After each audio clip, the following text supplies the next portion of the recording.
So we're starting the second turn here in Fellowship of the Ring.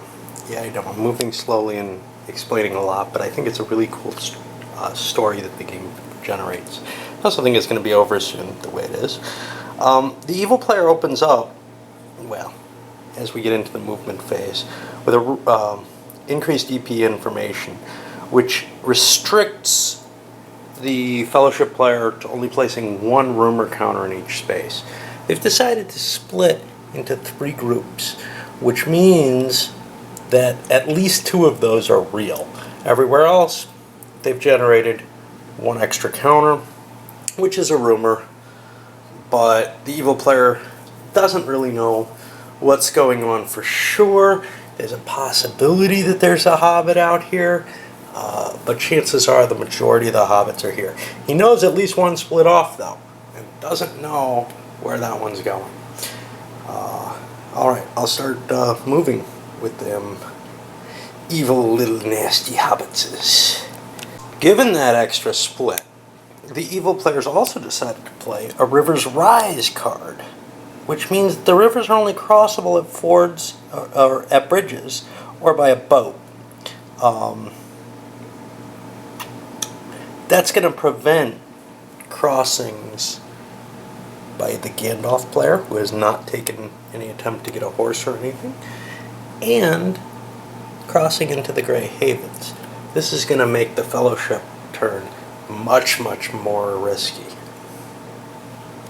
The Fellowship player plays a little activity, which will subtract 1 from all search rolls. On top of that, he had to do this. He didn't want to do this necessarily on this turn, but he either had to do that or discard a card at the beginning of his turn. Then, put that up with the discards. Then he spread out, and he spread out all over the place. And we see, it's kind of hard to see the difference, especially on the camera, I guess, but even in right here, sitting here, between those dark blue dice and the black ones. That's a real flaw in the components for the game. They also didn't necessarily do a great job of casting the dice for it, which is a pity. I've got 1 crap die for the Fellowship, which is a definite hindrance.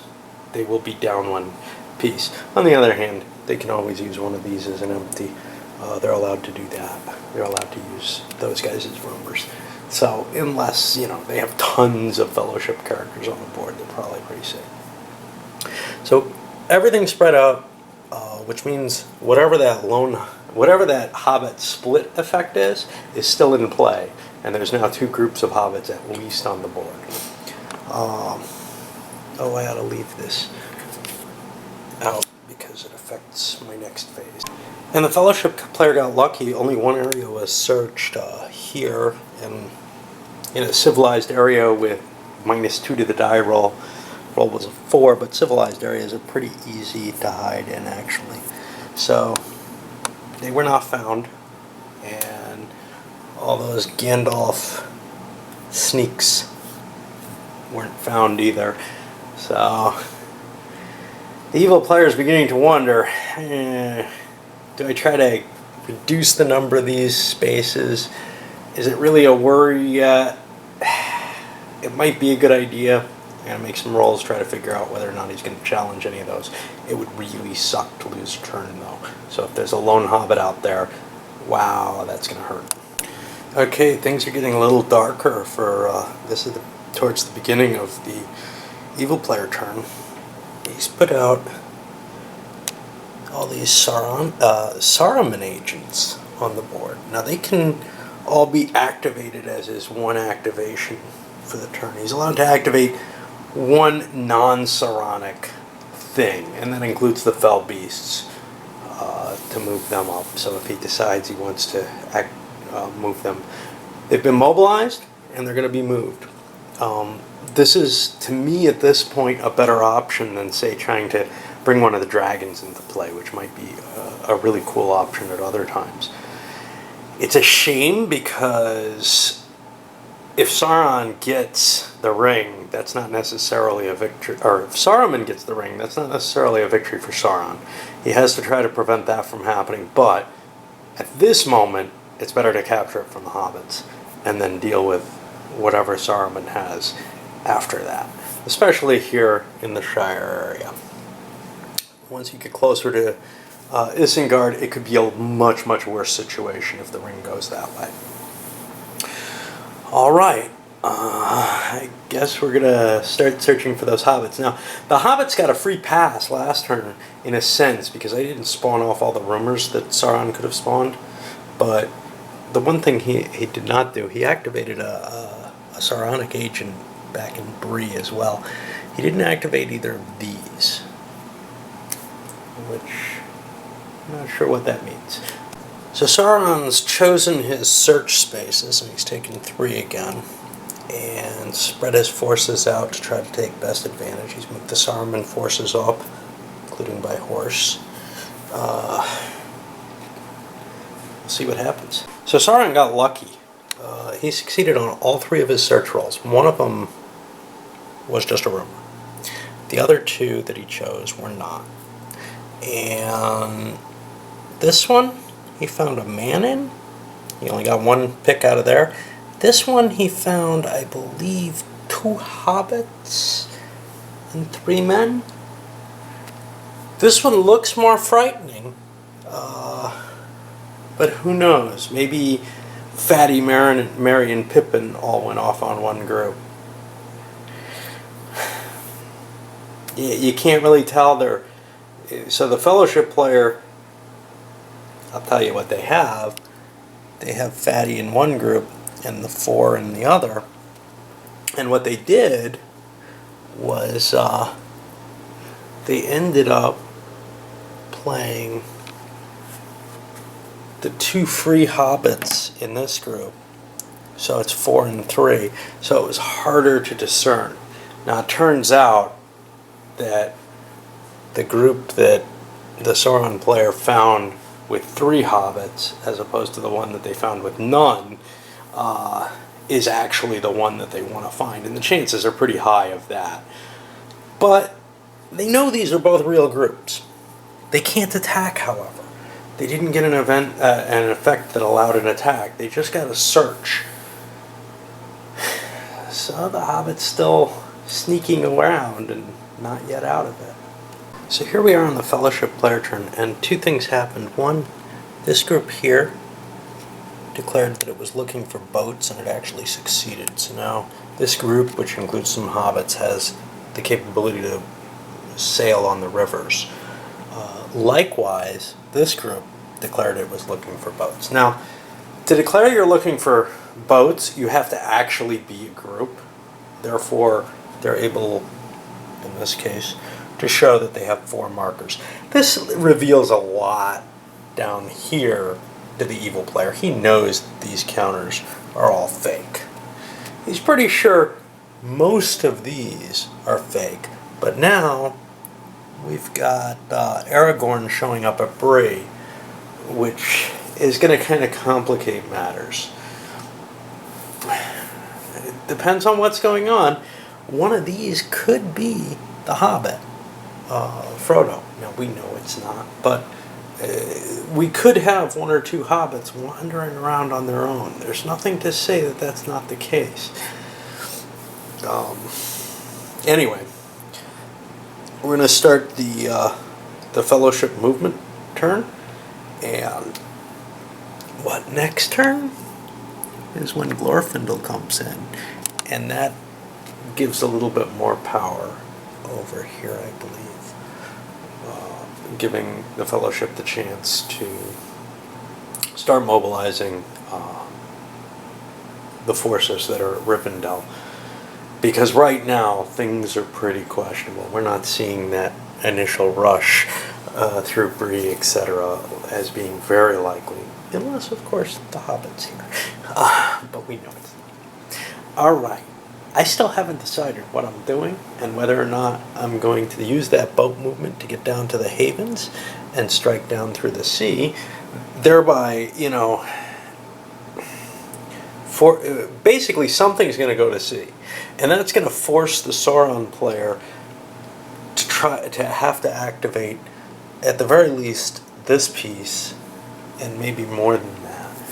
And that complicates things a lot. Of course, there's no easy way through here. That's one advantage. They can only gain by going through this space.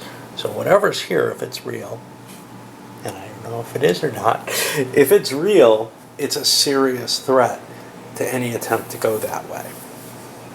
Might be worth taking that threat at this point, though. Things look pretty scary up here near the Shire and Bree. The other option, of course, is to go north. Or to just plunge through this. You know, the evil player only has so many searches. Alright. Okay, so the Fellowship player scattered out, and now the Sauron player is not as sure exactly which of those pieces were the right ones. It can get very confusing even right away afterwards. I kind of am forgetting. I know a few that are unlikely. Like this one I don't think can be Gandalf. But because he kept them clumped together, kind of, I'm not positive which ones moved where. I think these two are safe, and I think this one's safe, but I'm not sure. Over here, now we got a lot of searches that you see the counters on the board for. What I forgot to put down, or leave in place, when the evil player plays searches on his own turn, unless they're all of a certain type, they stay. I think I got the Fellowship out of the areas that were. I was going to leave someone here, but I moved him out. So we've got to spread out. I'm not sure what happened. 2 stacks ended up here. There may be a couple other places where I combined stacks. I see less dice. I had all my dice on the board a moment ago. So there's definitely been some combining going on. And the evil player's a little confused what's going on. One thing you know is that ring hasn't gotten very far yet. So some interesting things happened.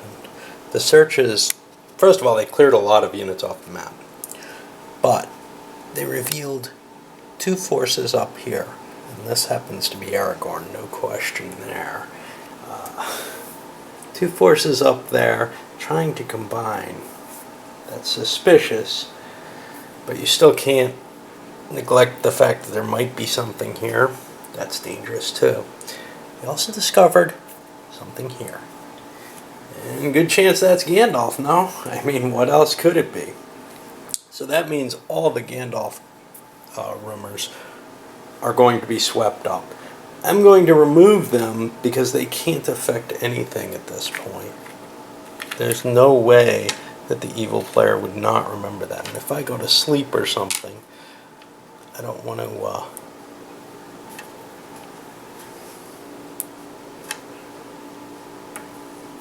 screw them over, because unlike when I'd play in an opposed play, this isn't going to be played all in one sitting. It's not that long a game. I think it takes about 4 hours, if I recall correctly, to really play it out. But I don't play that way generally. I don't play in one sitting very often. So these guys were just S'd. That means they've just discovered that there's a group there. Nothing's known about them. This one, however, had an FH. And that means that there's going to be some sort of combat. Since there's no minion there of any kind, it just means an animal encounter. I'll roll that up, and then we get to see combat, and we get to see how kick-ass Gandalf is. It would really suck if he's pecked to death by crows, right? So here's the battle setup. We have the intrepid Goodgulf Greyteeth standing here, and he's facing 3 frontline units, and the other units are going to be in the reserve. They can be brought in later, but this is to preserve them from being hit by an area attack. And since Goodgulf has grenades and fireworks and stuff like that, he can toss them, and he can attack this wolf and also affect the 2 adjacent creatures. He uses lesser ratings to do that. He uses an offensive rating of 5 and a damage number of 3, as opposed to an offensive rating of 7, damage number of 5. He probably doesn't want to do area attacks against big creatures, but he thinks he can take these out. He may be wrong. Now the way this is handled is he has to roll his offensive rating of 5 minus the defensive rating on each of these. So 5 minus 3 means he needs a 2 or less, and etc. 3 or less, 3 or less. Those aren't great odds, but he's facing a lot of creatures here, and he wants to thin the herd. May not be important because of the reserve being in play, but he thinks this is his best chance. So I'm going to roll some quick attacks. Let's see this one. At 3 or less. He doesn't do a lot of damage to these. So, oh wait, no, it's not 3 or less. It's 4 or less, because the defensive rating is only 1. Sorry. And he gets a hit on this one. I rolled a 1. Let's see what the damage is for that. It's either his damage number or double it, and I'm not sure why it would be double.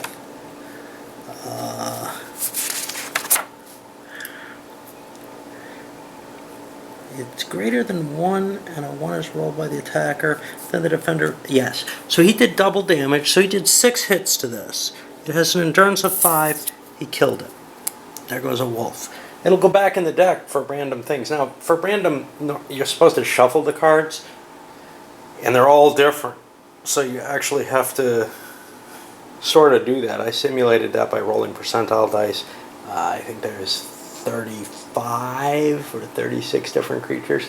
Anyway, I rolled percentile dice many times to try to get the 5 creatures I was supposed to get.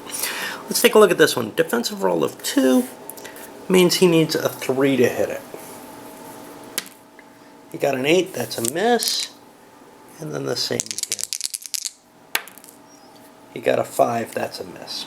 Okay, so now we go back to the evil player's turn, and he gets to kind of reorganize before he attacks. Now, things look bad for Gandalf here, but he's able to disengage probably after the first round of combat. We'll see how that works out. Okay, so the way I understand it, the evil player can now pull back to his reserve the units that were outside of combat with Gandalf, and he brings something in, some bats in this case, I guess. The reason he took these instead of the stronger spider is that these have poison or disease on their damage number. He thinks that would be a more helpful value. So now he gets to attack. First, let's do the wolf. It has an offensive value of 4. Gandalf is stuck using his normal defense at 4. That's a 0. A 1 always hits, however. 2, that's not good enough. And now to the crow, who has an offensive of 3, or bat or whatever, also needs a 1. No hits in either cases. Now Gandalf can try to disengage. He's an individual character.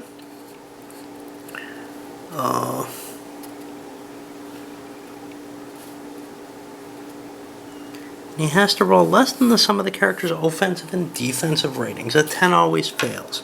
Well, his offensive and defensive add up to 12. He gets out of there. That's the end of the combat. There was no harm to Gandalf. And see what happens to him. I'm not sure where he goes.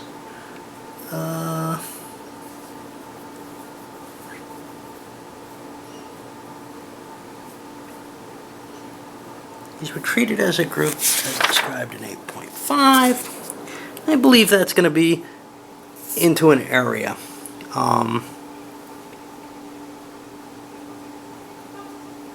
The evil player can deny half of the areas, and he's going to deny the 3 on this side of the river and force him back across the river. However, Gandalf is able to split himself up and put rumors in whatever other 2 areas he's going to be in.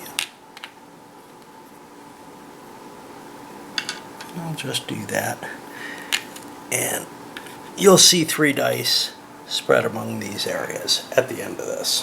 So Sauron challenged a counter somewhere over here that he's pretty sure isn't. I'm leaving these face up. They wouldn't normally be.